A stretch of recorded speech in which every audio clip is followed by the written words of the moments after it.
Coming up on Jerusalem Dateline, keeping up the pressure, Gaza terrorists surrender, and a major Hezbollah leader eliminated in Beirut.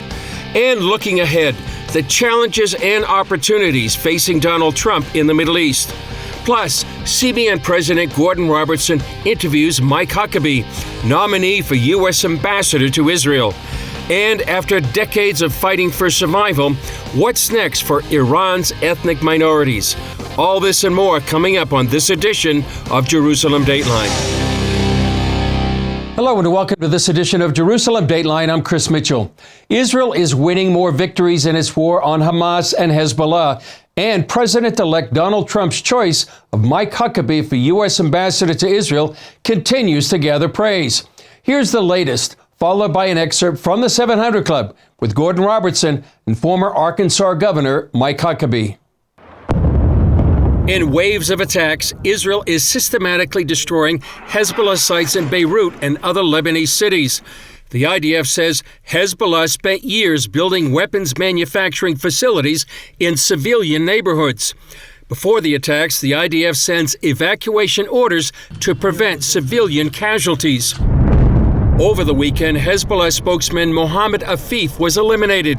Afif served as a key leader in Hezbollah's military operations and propaganda machine. On the ground, IDF soldiers fight on two fronts, throughout southern Lebanon and in the Gaza Strip.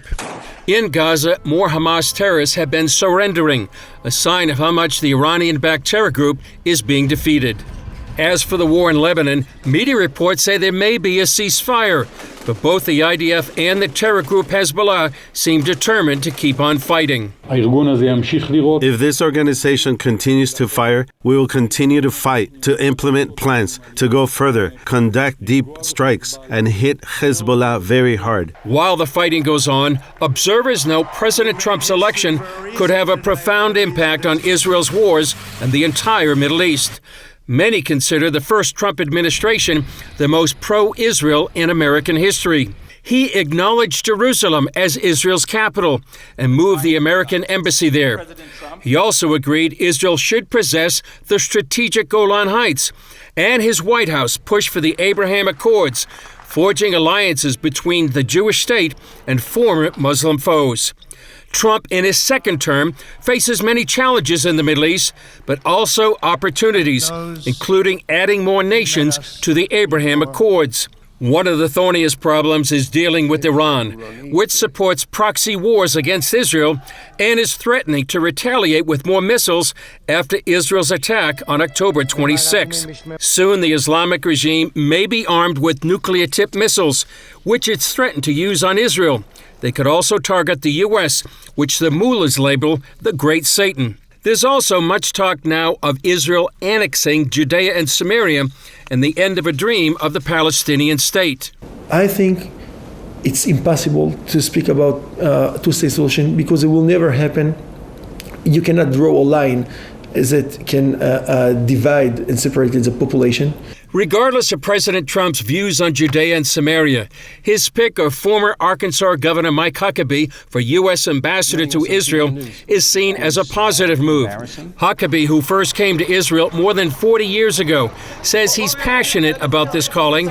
He says weighty measures like annexing Judea and Samaria, the so-called West Bank, should be up to Israelis themselves. Huckabee doesn't think a two-state solution is practical, and he believes Judea and Samaria is the promised land of the Jewish people. Well, Governor Mike Huckabee joins us now from Little Rock. And Governor, when I got the news that you were being selected by Trump, there was a shout of joy. What was your reaction to being offered the position as ambassador? Well, Gordon, I was a little shocked. I was not expecting the call. President Trump called me last Tuesday, and frankly, it was not on my dance card that day. So it was quite the surprise, but also an extraordinary honor to be asked to do this. And having been to Israel 100 times plus over the past almost 52 years now, it's just really an opportunity of a lifetime, and I'm grateful that the president has bestowed this confidence. I hope I get confirmed by the Senate, and with Republicans in charge, maybe that'll happen. But I look forward to going to work for my country, my president, and for the people of America, and to be a able representative to my friends in the Jewish state of Israel. Well, I trust you'll sail through the Senate with flying colors. I can't imagine any serious objection, but you never know what the other side's going to try to do. I know your personal views on Israel. How are you going to balance that? You're representing the people. You're certainly serving at the pleasure of the president. So how are you going to balance? Well, Gordon, as you know, an ambassador doesn't get to go and always formulate his own opinions. You are the emissary of the president. I'm very mindful of the fact that there was only one person elected to lead American policy on November the 5th, and that was Donald J. Trump. So it will be his policy, not mine, that we will implement.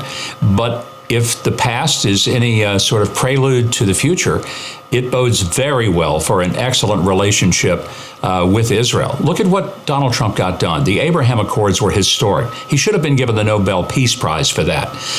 It truly was an incredible breakthrough to bring alliances with Israel and former enemies of Israel. In trade, diplomatic relationships, tourism, everyone benefited. He also put maximum pressure against Iran. That took their money away. That's why there was no October 7th during his administration. But when the Biden administration released the pressure, they had money again. What did they do with it? They funded Hamas, Hezbollah, and the Houthis, and a lot of innocent people, civilians, were murdered and massacred as a result. So if we look back at what Donald Trump did, recognizing the Golan Heights, moving the embassy, opening up whole new relationships in the Middle East, recognizing Jerusalem as the eternal and rightful capital of the Jewish people. You take a look at all those things together, and I have a feeling that there is, in fact I know because I'm hearing from many of my Israeli friends, an extraordinary sense of optimism, hope, and quite frankly, relief that President Trump will be back in office. I assume you're planning to hit the ground running, and I've got to bring up UNRWA.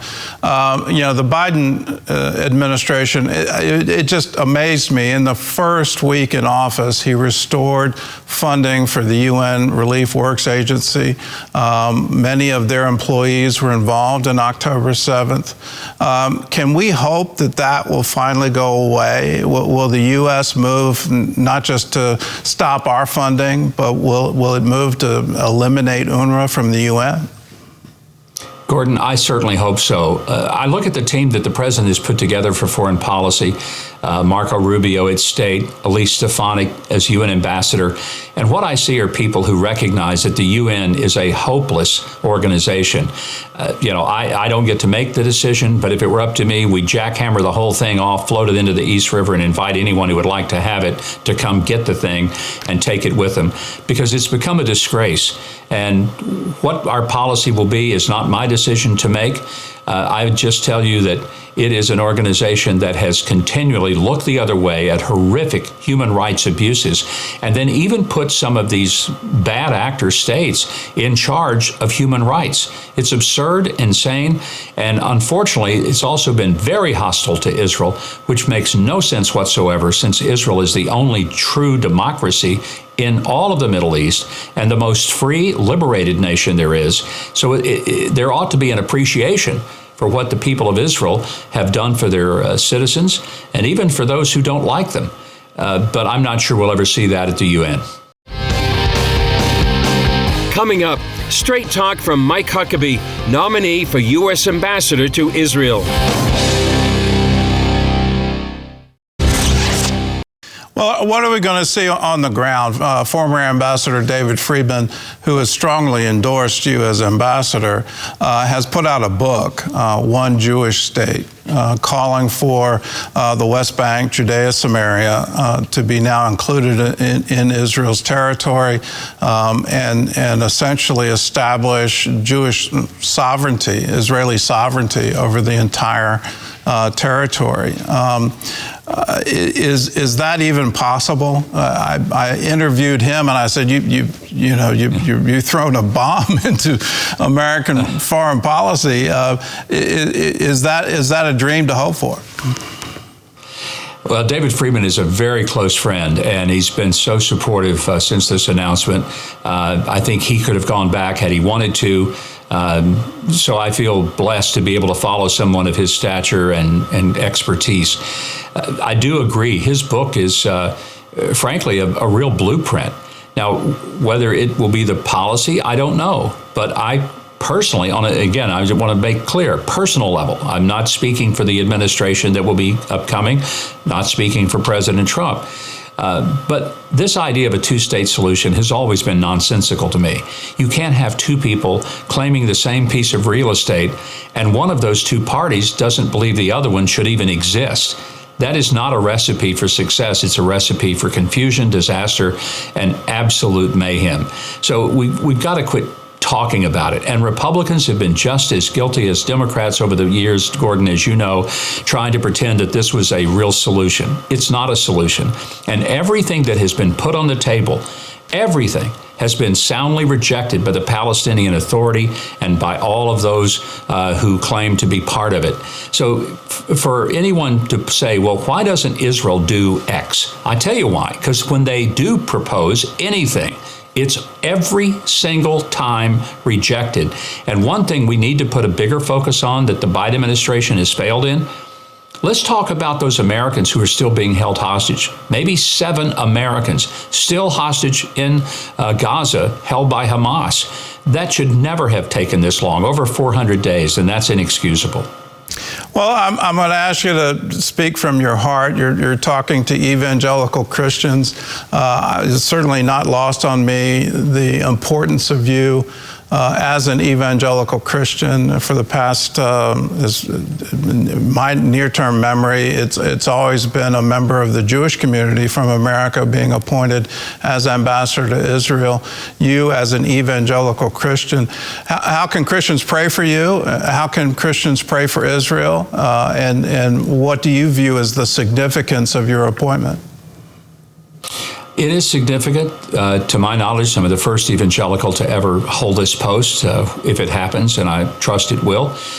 But it's a bigger statement, I think, that the president is saying that evangelical Christians in America strongly support Israel. And we do, as you well know.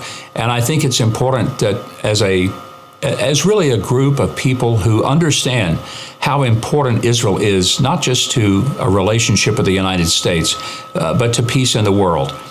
My prayer, and the prayer I ask others to pray for me, is that God will use me in that role to bring relationships, to bring new posts of freedom, new relationships among other Muslim-led nations, to expand the Abraham Accords, and ultimately, the simple prayer, pray for the peace of Jerusalem. Still ahead, the prospect for freedom from oppression in Iran, perhaps fueled by ethnic minorities.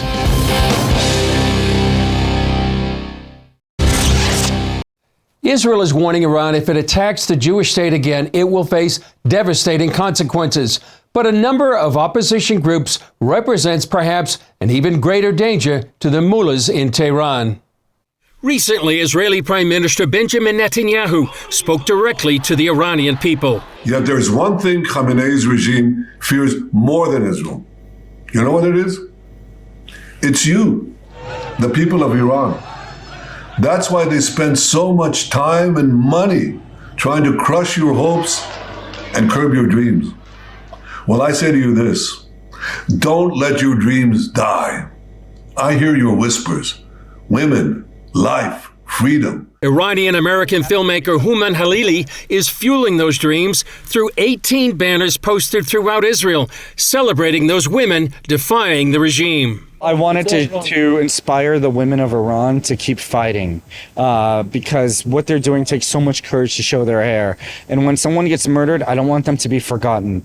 Not only do I want them to be remembered, but they're remembered in the Holy Land. The whole world considers this their Holy Land. So I don't want their courage to be lost, and I don't want their sacrifice to be in vain. One school of thought is that the Islamic regime could potentially collapse without a war. One believer is Yigal Karman, founder of the Middle East Media Research Institute, or MEMRI.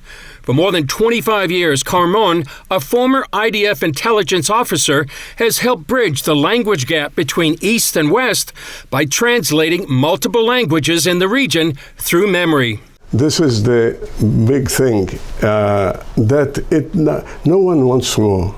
No American President Trump will not want war. No one, we don't want anybody. Can it be done without a war? The answer is absolutely yes. Karman explains part of that is due to Iran's multi-ethnic population.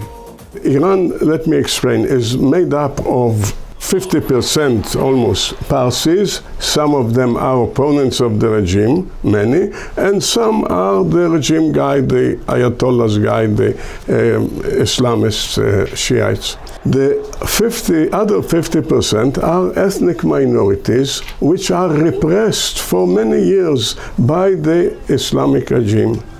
And they struggle for their freedom, for rights, for autonomy, for confederation. Some want even independence. Despite that quest for freedom, Karman sees the West doing little to help them. They are being killed for years, and guess what? The West doesn't help them. Iran has proxies. All the terrorist organizations are their proxies. The West is not helping freedom fighters, true freedom fighters, Baluchis, Ahwazis, Kurds, and Azeris. And there are more, but smaller. These four groups, ethnic groups, seek their freedom, fight for it. Karman stays in regular contact with many of these leaders. We are even publishing, giving them a platform, publishing their material. Lately, we published an article by the Dr. Aref al-Ka'bi, who is the leader of the Ahwazis in south of Iran, all the region of the oil. Dr. Aref al-Ka'bi wrote an article, I Have a Dream.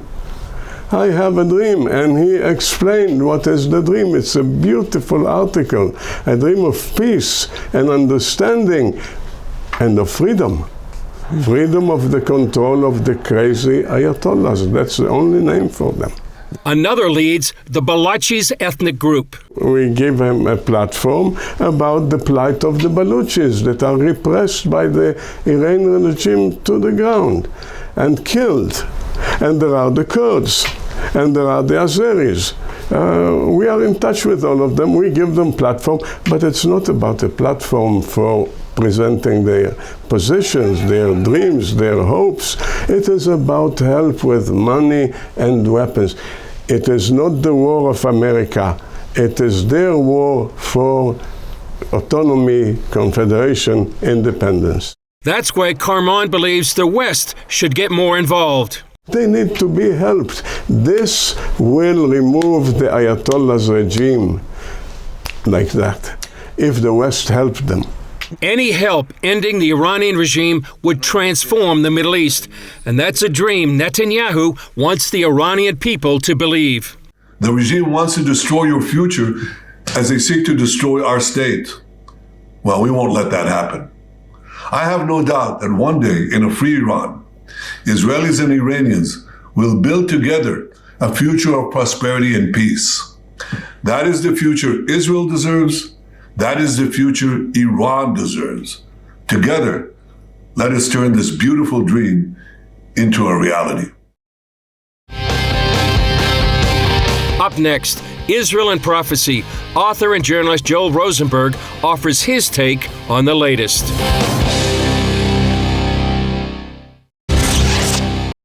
Author and journalist Joel Rosenberg has spent decades living and working in Israel, which gives him a unique perspective on Israeli politics and events. Here's an excerpt from a recent conversation he had with Billy Hollowell on CBN's FaithWire about prophecy, the war, and the Palestinians in Gaza. Take a look. We're definitely in a birth pang, right? Jesus speaks in Matthew 24 that there's going to be contractions and releases, moments of wars and rumors of wars and and kingdom against kingdom, nation against nation, as well as earthquakes and famines and other disasters. Those are contractions. And just like when your wife gets close to delivering the one you want, right? The person that you've been waiting for you want that person to arrive. As you get closer, the contractions are longer and more painful, and the release moments are shorter, right? And you're catching your breath, and then you're going right back into the next contraction. Israelis on October 6th of 2023, we were living in a release. Right, this was the safest, most prosperous, peaceful, secure time Israelis had in the entire history of Israel, modern Israel. Right, you'd have to go back to the days of Solomon and David when the kingdom was peaceful and secure. But Israelis had just made 4 Arab-Israeli peace treaties and normalization treaties with President Trump, the Abraham Accords, right? We were just about to finalize another deal, the biggest peace and normalization deal in Israeli history, and that would be with the Saudi government. So we were feeling relaxed. Our borders were calm. And then we entered on October 7th, the greatest contraction and the longest contraction that we've been through so far. I think the 7-front war that Israel is facing now from enemies from 7 fronts. This is a contraction. So I think that's the most important way to think of it biblically. There's one other, and I would say Amos chapter 9, verse 9. The Hebrew prophet Amos received a word from the Lord, and that was that the Lord said, I will shake the whole house of Israel among the nations. Now, that's happened several times throughout history. I think it's a recurring prophecy, but the point is Israel is being shaken more severely today over the last 300 and almost 400 days now than in any other time in modern Israeli history. I don't believe Israel's under judgment. I believe God, in other words, God didn't send this enemy, but God sovereignly allowed it. Why? To shake us, to help us realize that most Israelis either haven't read, don't remember, or don't care about Psalm 23, in which David, our greatest king, told us the Lord is our shepherd, right? And so most Israelis don't think of God as the shepherd, if they even believe in God at all. The problem with that is you don't need the shepherd just to feed you. You need him to protect you. And if you think there isn't a shepherd, if you think you don't need a shepherd, if you think the shepherd is impotent or he's mean or he doesn't care, your problem is you don't seem to understand the rest of Scripture, which is warning you that there are ravenous wolves trying to devour and destroy you.